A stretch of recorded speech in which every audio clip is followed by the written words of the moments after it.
గారు నమస్తే అండి. నమస్తే అండి. మరి చంద్రబాబు నాయుడు అధికారంలోకి వచ్చిన తర్వాత జగన్మోహన్ రెడ్డి గారు గత 5 సంవత్సరాల్లో చేసిన ఒక్కొక్క స్కామ్ని కానీ ఒక్కో దాంట్లో బయటపడ్డ అవినీతిని కానీ మొత్తం అన్నింటిని కూడా బయటకు తీస్తూ ఉన్న పరిస్థితి. అందులో భాగంగా రుషికొండ ప్యాలెస్ గురించి కానీ, అలాగే సాక్షి పేపర్కి వాలంటీర్లు కొనుగోలు చేసేయడానికి సంవత్సరం 144 కోట్ల గురించి కానీ, అసలు ఇలాంటి ప్రతిదీ కూడా బయటకు వస్తూ ఉన్న పరిస్థితి. ఏ విధంగా రియాక్ట్ అవుతారు వీటి మీద?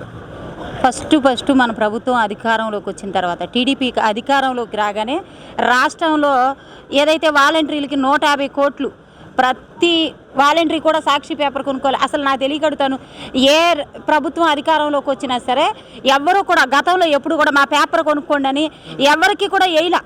కానీ వీడు కొత్త జీవో ఒకటి తెచ్చి జగన్మోహన్ రెడ్డి 150 కోట్లు దాదాపుగా వాలంటీర్ల కోసం ఖర్చు పెట్టాడు. తన సాక్షి పేపర్కి ఇచ్చుకున్నాడు. వీటిని జీవో రద్దు చేసి మన ప్రభుత్వానికి ఆంధ్ర రాష్ట్రానికి 150 కోట్లు సేవ్ చేసింది. మనకి రుషికొండని తీసుకుంటే అక్కడ ఎన్ని రకాల అవినీతి జరిగిందనేది తెలుసు. మనం ప్రభుత్వ కార్యాలయాలు చాలా చూసాం, సీఎం ఉండే కార్యాలయం కూడా చూసాం. ఎక్కడా కూడా లేనటువంటి అధునాతనమైన ఏమంటే లక్షల్లో వాష్రూమ్కి వెళ్ళేది కూడా లక్షల్లో పెట్టుకుంటారా? నాకు తెలియగలుగుతాడు. మీ అయ్యి సొమ్మా లేకపోతే మీ తాత సొమ్మా? ఎవడు సొమ్మని ఖర్చు పెట్టా? మా మీద నీకు రోడ్లు వేయడానికి గుంటలు పొడ్చడానికి 10 రూపాయలు లేవు. రాష్ట్రంలో గుంటల్లో పడి ఎంతమంది మరణాలు సంభవించాయి, ఎంతమందికి ప్రాణాలు కోల్పోయి అవి నీకు లెక్కలేదు. కానీ నువ్వు కూర్చోడానికి, నువ్వు వెళ్ళడానికి లక్షల రూపాయలు ఖర్చు పెట్టి అధునాతనమైన టాయిలెట్లు కట్టించుకుంటావు. కనీసం సామాన్యుల పరిస్థితి నీ టాయిలెట్ కంటే దారుణంగా ఉందా? అంటే సామాన్యుల్ని ఆ లెక్కలో వేసావా ప్రజల్ని? సిగ్గుండాలయ్యా జగన్మోహన్ రెడ్డి. మా ప్రభుత్వంలో అలాంటివి ఉండవు. సామాన్యులకి న్యాయం చేస్తుంది తెలుగుదేశం ప్రభుత్వం. జగన్మోహన్ రెడ్డి అధికారంలోకి వచ్చిన దగ్గర నుంచి ప్రజల మీద భారం, ప్రజలను దోచుకుని నీ ప్యాలెస్లు 900 కోట్లు పెట్టి రాష్ట్రం అంతా ప్యాలెస్లు కట్టావు. ఎవరు సొమ్ము? మా మీద భారం కాదా? మా జేబులు చిల్లులు కాదా? మా ఇళ్లలో మగవాళ్ళు తాగిన ముందు కాదా? మేము తినే తాగే వాటి మీద వేసిన ట్యాక్సులు కదా? కట్టే బట్ట మీద వేసిన ట్యాక్స్ కదా? ఇవన్నీ మా సొమ్ము కదా? నీ ప్యాలెస్లు కట్టుకోవడానికి నీ సొమ్ము కట్టుకో. నీ బాబుండగా సంపాదించుకున్నావు కదా కోట్ల రూపాయలు. అవినీతి సొమ్ము చాలా ఉందిగా, అందులో తీసి కట్టుకో. ఎవడొద్దన్నాడు? మేము వద్దని అడ్డుపడతామా? కట్టుకోవాలి కదా. మా సొమ్ముతో మా మీద వేసిన ట్యాక్సులతో ఒక రోడ్డు వేయడానికి లేదు, లేకపోతే ప్రజలకు ఇచ్చే ఉచిత కరెంటు లేదు, మౌలిక వసతులు లేవు. వాటి మీద ఖర్చు పెడతాక నీకు చేతులు రావు. నీ ప్యాలెస్లు కట్టుకోవడానికి నియోజకవర్గంలో జిల్లాల వారీగా నీ ప్యాలెస్లు కట్టుకోవడానికి మాత్రం లక్షల కోట్లు ఖర్చు పెడతావు. నీ తాత సొమ్ము మరి మా జేబుల్లో దాసావు, అప్పనంగా తీసుకుని వాడుకుంటున్నావు. అందుకే ప్రజలు నీకు బుద్ధి చెప్పడం జరిగింది. అలాగే డిజిటల్ కార్పొరేషన్లో అనాధికారికంగా ఉద్యోగాలు ఇచ్చి సోషల్ మీడియాని పెంచి పోషించారు జగన్మోహన్ రెడ్డి గారు అని చెప్పి కూడా పెద్ద ఎత్తున ఆరోపణలు వస్తూ ఉన్నాయి. దానికి సంబంధించి కొన్ని కోట్ల రూపాయలు కూడా ఖర్చు పెట్టినట్టుగా ఈరోజు ఆధారాలు బయటకు తీస్తూ ఉన్నారు. దీన్ని ఎలా చూడొచ్చండి? దాదాపు 1000 కోట్ల పైనేనండి. 1000 కోట్ల పైనే. ఎప్పుడైనా గతంలో చంద్రబాబు నాయుడు గారికి తెలియదండి.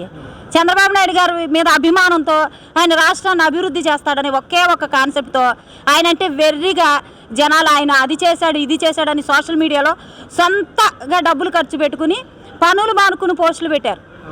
సోషల్ మీడియాలో వర్క్ చేశారు. వాళ్ళని చంద్రబాబు నాయుడు గారు ఏ రోజు కూడా పట్టించుకున్న ఇది లేదు. ఒక్క రూపాయి కూడా ఎవరికి ఇచ్చింది లేదు. కనీసం ఒక నెట్ బ్యాలెన్స్ కూడా ఎవరు వేయించింది లేదు. అయినా సరే స్వచ్ఛందంగా ఆయన చేసిన నిజాన్ని చేసిన అభివృద్ధినే ప్రజలకు చెప్పడం జరిగింది.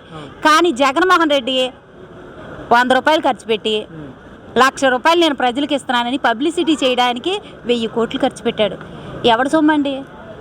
ఎవడు సొమ్మని ఖర్చు పెడతా?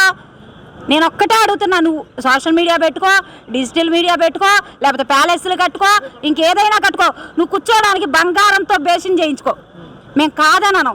అది మీ అయ్య సంపాదన, మీ తాత సంపాదన, మీ అమ్మ సంపాదన అయితే చేసుకో. కానీ మా మీద వచ్చే భారాన్ని మా రాష్ట్రానికి ఖర్చు పెట్టాలి. నువ్వు కూర్చోడానికో వెళ్ళడానికో రావడానికో వాడితే కుదరదు. ఎవడు సొమ్మని ఖర్చు పెట్టావు? సిగ్గుండాలి. చంద్రబాబు నాయుడు గారిని చూస్తున్నావా? ఒక్కసారి చూడు. నీ పరిపాలన చూసి రాష్ట్ర వ్యాప్తంగా కూడా నీకు ఓట్లు వేసినందుకు చెప్పు తీసుకుని కొట్టుకుని ఇంకొకసారి నీకు ఓట్లు వేయంరా బాబు అని చెప్పి భారీ మెజార్టీతో చంద్రబాబు నాయుడు గారిని గెలిపించడానికి కారణం నువ్వే కదా. నువ్వు మా మీద పడి జలగ్గాని తెలియకుండా రక్తం పీల్చుకు తాగినట్టు నువ్వు తాగావు. నీ పేరుకి ఆ జలక్కి కరెక్ట్గా సూట్ అయిందిరా అయ్యా.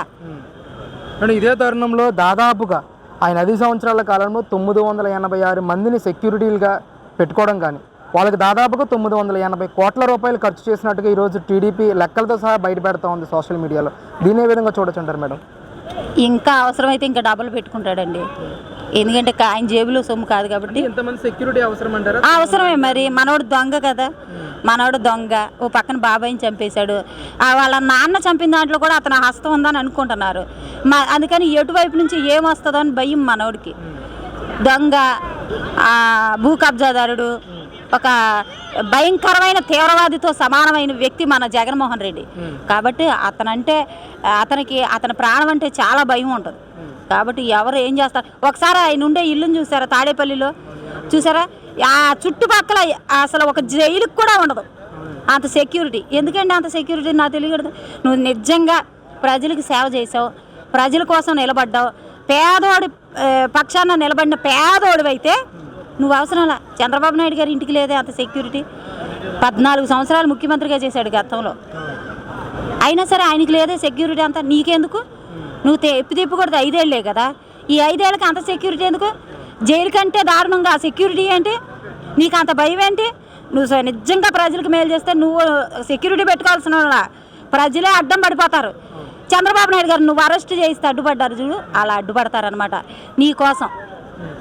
మరేంటి మేడం, ఆఖరిగా ఈరోజు 1వ తారీఖున చంద్రబాబు నాయుడు ఇచ్చిన మాట ప్రకారం 7,000 రూపాయల పెన్షన్ని జారీ చేయడం కానీ, అలాగే 4,000 రూపాయలు పెంచుతూ జీవోని జారీ చేయడం కానీ ఏ విధంగా చూడొస్తారు అసలు?